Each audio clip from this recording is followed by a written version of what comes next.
Olá, boa noite. Este é o Giro Veja com os destaques da quarta-feira. O Supremo Tribunal Federal retomou hoje a votação de um recurso para impedir o financiamento de empresas a partidos políticos e candidatos nas eleições. E quem roubou a cena foi o ministro Gilmar Mendes. Em 5 horas de fala, ele proferiu um célebre discurso, lembrando que um dos objetivos do assalto à Petrobras, com doações disfarçadas, era sustentar o projeto de poder do PT. A Larissa Borges acompanhou a sessão do Supremo e tem os detalhes. Fala, Larissa.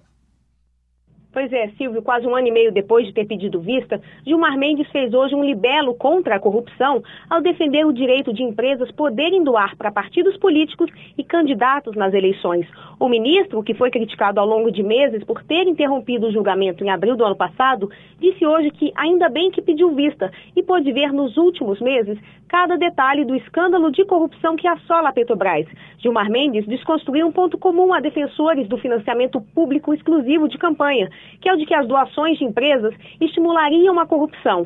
Segundo o ministro, não se pode atribuir o escândalo do Petrolão, por exemplo, ao fato de empresas doarem a partidos, já que a decisão de burlar a lei e cometer um crime é individual do corrupto. Ele ainda destacou que, se for proibido o financiamento privado, a justiça vai acabar aniquilando partidos de oposição, já que critérios para a partilha dos recursos públicos tendem a privilegiar pontos como tamanho de bancada, o que necessariamente é favorável a governistas. E mais, Gilmar Mendes destinou boa parte do seu voto para atacar o PT e o Petrolão. Ele disse que o esquema de corrupção descoberto na Lava Jato mostrou que o PT tinha um modo de governança específico na Petrobras, retirando seu financiamento público em propina do caixa da estatal. Gilmar voltou a comparar o escândalo do Petrolão ao esquema do mensalão e disse que, assim como aconteceu com o Brasil, que perdeu grau de investimento recentemente, o mensalão perto da Lava Jato foi rebaixado no rating dos escândalos.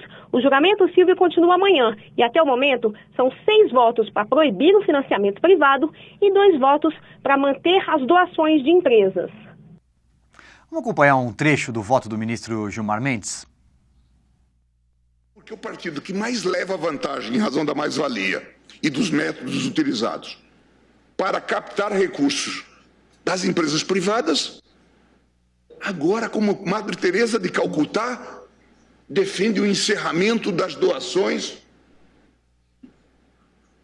das empresas privadas. Eu quase que me emociono, quase que vou às lágrimas. Mas realmente vou ter que conter as lágrimas, porque é uma conversão que certamente merece algum tipo de canonização. E eu agora entendo. A Petrobras é nossa no sentido de que nós nos apropriamos da Petrobras. Nós fazemos com a Petrobras o que nós queremos, não é que é nossa do povo brasileiro. E eu entendo também agora por que determinados segmentos partidários fazem defesa tão ferrenha de estatais. É para a sua manipulação, ministro Fux. É para transformá-la em propriedade própria. E a tentativa do governo de aprovar a criação de uma nova CPMF continua. Hoje foi a vez dos governadores entrarem nas negociações para tentar ficar com uma parte do imposto. A Ana Clara Costa tem as informações. Depois do anúncio do pacote de maldades da última segunda-feira, o governo tem se desdobrado em busca de apoio à ideia da recriação da CPMF. Há uma investida ainda mal sucedida de conseguir vender a parlamentares e governadores da base aliada a ideia de que o novo imposto é a melhor solução. Uma das propostas para angariar a simpatia dos governadores é propor uma alíquota maior, de 0,38%, ao contrário do que havia sido anunciado na segunda-feira, de 0,20%. Entre os governos estaduais, o principal aliado da presidente nesse pleito é o Luiz Fernando Pezão, que governa o Rio de Janeiro.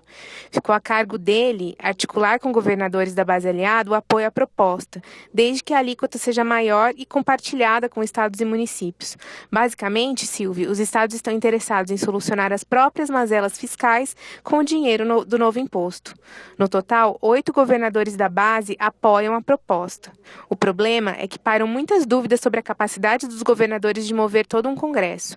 Deputados e senadores da oposição, da base aliada e até mesmo do PT já se mostraram contra a decisão. Ou seja, também nesta questão, o governo parece estar sozinho. Obrigado, Ana. Agora o noticiário internacional. Quarta-feira é dia de Caio Blinder, direto de Nova York, no Giro Veja. Caio, hoje é dia de debate entre os presidenciáveis republicanos. Você se aventura a fazer uma prévia? Tudo bem por aí? Oi, Silvio. Claro que dá para se aventurar. Tudo com Donald Trump é uma aventura, é um risco altíssimo, é muita volatilidade. Então, dá para falar sobre a dinâmica que ele criou nessa temporada eleitoral, que o debate entre candidatos presidenciais, especialmente entre os republicanos agora, é uma espécie de realmente reality show, que é a marca registrada do Donald Trump, uma mistura de reality show como o Survivor, né? Quem vai ser eliminado na disputa, com os jogos vorazes, a coisa, como se formam as alianças, quem vai dar a flechada em quem você vai matar primeiro, depois você mata o teu aliado da véspera, ou seja, está um clima muito esportivo e o eleitor, eu diria o espectador, está gostando desse show nessa fase. O Donald Trump, ele arrebata as multidões, ele leva multidões para os estados para fazer comício, e as pessoas não querem ver o candidato, eles querem ver a personalidade, a celebridade, esperando a barbaridade que ele vai falar, o insulto que ele vai desferir. Então existe essa expectativa em torno do debate. Isso é muito complicado. Vamos ver por quanto tempo vai persistir essa bolha Trump. Eu e 300 mil analistas realmente subestimamos a capacidade de sobrevivência do Trump nos jogos vorazes. Ele vai aguentando o tranco, mas é muito interessante que, de uns dias para cá, o império contra-ataca. Quando eu falo império, são os poderosos grupos conservadores, empresariais, que estão assustados com o Trump, porque ele não tem ideologia, ele é oportunista, não fala coisa com coisa e está arrebatando as multidões. Então, começou uma campanha maciça na televisão de anúncios contra o Trump.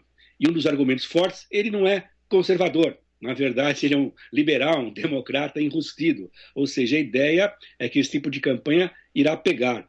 E o debate, tanto esse primeiro, esse segundo agora, da quarta-feira, como os próximos, vão mostrar a capacidade de reação do resto do time, dos outros competidores. Claro que agora está tudo muito embolado, é gente demais. Você coloca esses candidatos republicanos em duas combis, são tantos. Talvez daqui a pouco a gente vai dar uma depurada e vão ficar uns 4 ou 5 e nós vamos ter talvez um debate mais substancial e realmente será mais fácil detectar realmente a capacidade de sobrevivência do Trump. Por enquanto, ele é esse fenômeno muito forte nas pesquisas, né? Mas eu acho que a campanha, como surpreendeu com a ascensão do Trump, pode ter novas surpresas. Eu acredito realmente, pelo meu bom senso, que ele não vai aguentar esse estupendo desempenho por muito tempo, que por enquanto é show de TV e não de campanha política. Embora com ele tudo é tão misturado hoje em dia, que você não sabe quando termina um e começa o outro. E as últimas pesquisas mostraram a ascensão do Ben Carson, não é isso? Será que é para valer, Caio? É um caso muito interessante. O que fascina nesse momento da corrida republicana, do reality show republicano, é que 3 candidatos muito fortes, o Trump, o Ben Carson, que é negro, é um neurocirurgião renomado internacionalmente pelas suas operações de separação de gêmeos siameses, e a Carly Fiorina, que é uma executiva, nunca tiveram um cargo público.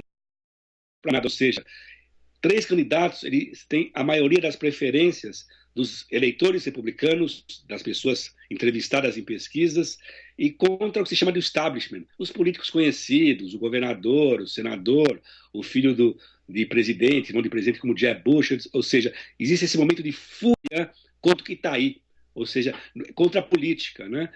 Mas o Ben Carson é um caso mais interessante. Primeiro, ele tem uma história pessoal fenomenal, e até agora, vamos ver com esse debate novo, o Trump evitou dar muito cascudo nele, fazendo chacota como ele faz no caso dos outros candidatos. Ele falou, ele é um médico ok. Não é um médico ok, ele é um brilhante cirurgião, sabe, conhecido no mundo inteiro, isso que catapultou a carreira dele, além do fato de ter uma história incrível.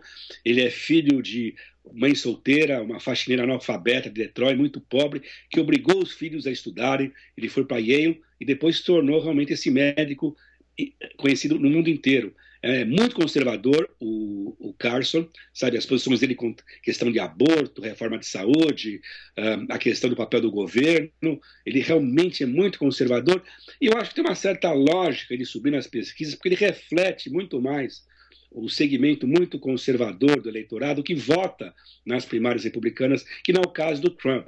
O Trump é uma farra, é uma coisa fora da curva. Eu acho natural essa ascensão do Ben Carson, que tem essa história pessoal fascinante. Eu, pessoalmente, discordo das ideias dele, mas eu acho ele uma figura interessante, embora inexperiente. Realmente, ele não entende muito bem das coisas de política, de economia, tem suas convicções. Então, eu acho que vai sobrar para um desses candidatos fora da curva, o Ben Carson ou o Trump, competindo contra um candidato convencional, tipo Jeb Bush ou outros deles. Então, mas seria legal a gente checar minhas profecias daqui a pouco, porque nós, os supostos profetas políticos, estamos errando bastante nessa campanha republicana. Obrigado, Caio. Um abraço. Obrigado, um abração, Silvio, também para todos os espectadores do TVEJA. Muito bem, esse foi o Giro Veja, mas a programação de TV já não para. Até mais.